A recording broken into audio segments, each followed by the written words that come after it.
Today we are looking at some of my favourite mods for The Sims 4 in 2024. I have played with a lot of them, so I'm really excited to share with you guys today which ones I enjoyed the most and I think you should get for great gameplay. These are mostly gameplay mods. I'm not going over my favourite custom content for built mode and create sim mode. It's mostly just gameplay stuff with a couple of functional mods. Now, I've played with hotel mods before, but let me tell you, this was the most impressive. A lot of the previous hotel mods I've played with were quite hard to play with. This one was quite easy to set up. All you need to do is download the mod and download a build off the gallery and click on a couple of doors just to set what room certain rooms are. Like you click on a door and set it as a bedroom. But what blew me away with this mod is just the small details that it comes with. There's a lot of cross-pack play where you can have cleaners do the hoovering. You can have kind of like a restaurant setup or like a buffet. There's a lot of cross-pack play. It's very clever. A recent update for the mod, which I haven't even tried out yet, adds like a club point system where the more you go on holiday in a hotel, the more points you accrue that you can use on some things. It comes with room service. It's just incredibly in-depth and it goes to show how far they really can go with Sims 4 mods. It's absolutely impeccable. Even if you can't be asked to build a hotel yourself, there are loads on the gallery. As long as you tag the custom content filter and search by, I believe it's lot 51 hotels, you'll be able to find a load of pre-made ones. I think lot 51 in general is a very good modder, and if you go on their website there are so many cool mods, but I would say the hotels one is pretty impeccable. This mod is base game friendly, but it can be enhanced by certain packs. I did a YouTube video recently where I actually played with the live-in business mod and I created a living cafe. I had my sim live in an apartment upstairs and then downstairs we had the cafe itself, but I also made it a living shop at the exact same time so I could sell bakery goods in there. In terms of the different add-ons you can get a live-in cafe, which just needs an espresso bar in the lot, but you need to get together. You can see there is a live-in bar. You can also get a live-in club. A really cool one, guys. I haven't actually tested this one yet. Live-in daycare. Opening your live-in daycare will let 5 to 8 toddlers spawn right away, which is really cool. You can have a live-in gym, live-in pet daycare if you own cats and dogs, a live-in vet clinic if you own cats and dogs, live-in store, always a good one. There are loads of different options, and this mod totally opens it up. I've actually been working on a Sims 4 save file recently in the Get to Work world, Magnolia Promenade, where I've built loads of shops, but I've put apartments on top of them. To show you an example of one that I've done, it's basically like shells where I give you the basic empty shell and then you fill it up with everything you like. So this is the shell for the shop, one of them, but you can see I've done stairs in the shop and then they go up into 2 areas, got a warehouse, but then I've also added a studio apartment above. So the mod is really great for situations like this where you want to have an upstairs apartment like this and you can add a bed and like everything else that you want to have in an apartment, and then downstairs you have your actual shop itself. There's loads of different options with it and that's why I love it. If you wanted to download my Get to Work shops, by the way, all you have to do is look up the name of the shop in the top left and search it as a hashtag followed by Satch and it will come up with the one that I've created. So as I said, this mod is just perfect for all these kind of situations.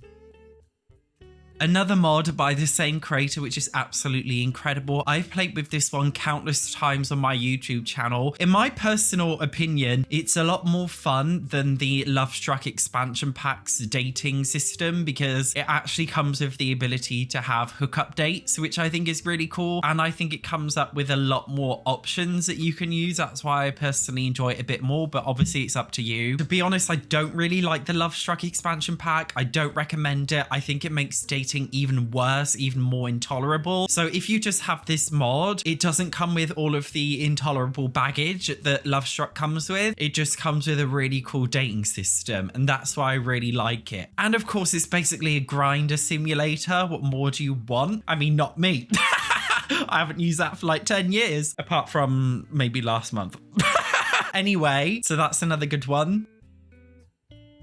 So I will be brutally honest, the witches side of the fairies versus witches mod, I kind of wish it was a separate thing because the only thing I really like about this mod is the fairies bit. I just ignore the witch bit. This mod has introduced the most incredible in-game fairies you've ever seen. They look official, like they are so incredibly good. And they even have like the most incredible powers. Like you can convert yourself to a small miniature size and you can shower in the sink, for example. There are so many different options with this mod. It's honestly the most in-depth occult mod I think I've ever played with. I don't think any other occult mod will ever top this one. If you are into occult mods, Spinning Plum Bob's also has a mermaid mod, which I played with once, which again is absolutely incredible. There's also a recent Plant Sims mod by the same creator that I haven't played with. Genuinely the best mod creator if you're into supernatural occult stuff, but my top pick out of all of them is the Fairies mod. I believe it does require the Realm of Magic pack to work, and that's because it borrows a spell book and it borrows some spells, but it really does feel completely different. I think my favorite part of the Fairies versus Witches mod is the fact that you can draw your powers from different energies and it will have different kinds of effects and you can be a different type of fairy, kind of like Wink Saga. It's very good.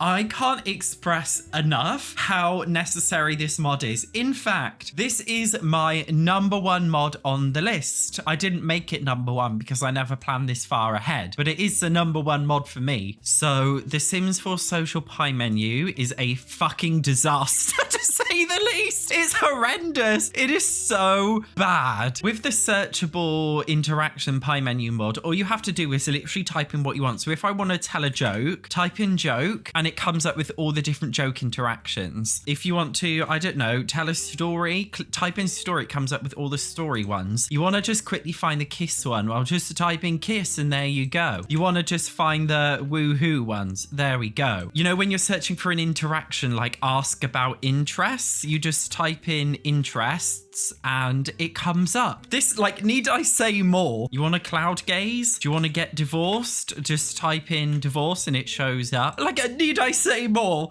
This mod is incredible.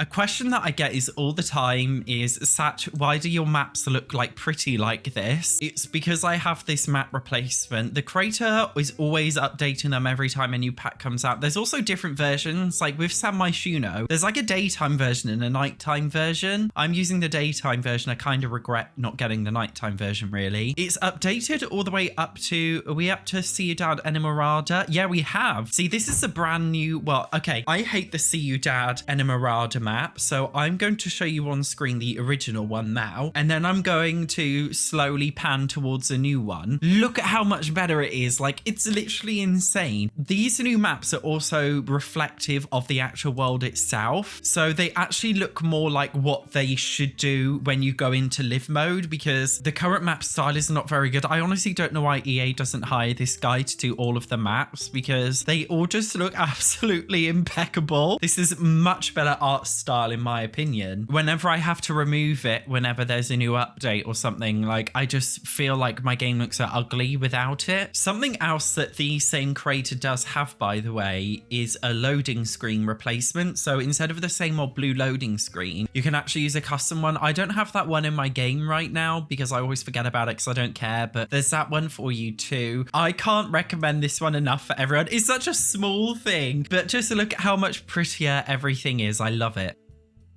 This is another mod I talk about all of the time. Again, you go into cast, need I say more? Instead of the primitive 2 columns, you've got a whole 4 of them. Again, why haven't EA literally introduced something like this into the game? I currently have the 4 version 1. You can get 3, 4, 5 or 6 columns in cast added. As a guide, if you've got a little laptop, then you'll want to get 3 columns. If you've got a standard size PC monitor, I would go for 4 columns. Widescreen 5, and then the bigger your monitor, you can go up to 5 or 6 columns, but I'm personally just happy with 4 of them. This is one mod that does break your game every time there's a brand new update. This mod always breaks and people are yapping on, my game UI looks broken. It's because you haven't updated this mod, so this is one that you will have to remove every time there's a brand new update, but I definitely think this is worth it. Some of the mods that I've mentioned today do require other mods as a prerequisite. For example, the Sweet Life Hotels mod requires a venue list mod in order for it to function. All of these mods pretty much require the XML injector mod. The website looks a little bit scary, but you basically need this mod. You can get it for CurseForge as well. In fact, where possible, I do recommend using CurseForge. Recently, somebody hacked into, I believe, Mod the Sims, and they've actually added like a corrupted virus mod. I think it's Spyro or something. I don't know. So I personally recommend CurseForge. A lot of people don't want to use it for political reasons, which is fair enough. But I definitely think it's the safest way to put them into your game, and it does automatically download updates for you if there are updates to your mods. So if you don't know how to download mods, then I personally just think the CurseForge app is a lot better for people who find the whole concept a little bit difficult. But as I said, it's up to you. I'm the kind of person who likes to keep my Sims 4 game very vanilla, so the mods that I use typically feel like they could belong in the base game. They don't look or feel like mods to me, and that's why I specifically chose the ones in this list, because they don't feel like mods. It feels quite official. You guys let me know what your favorite mods were this year. If you guys want to know what some of my favorite mods are in previous years, then make sure you check out one of these videos here. Otherwise, thank you so much for watching. I will see you in the next video.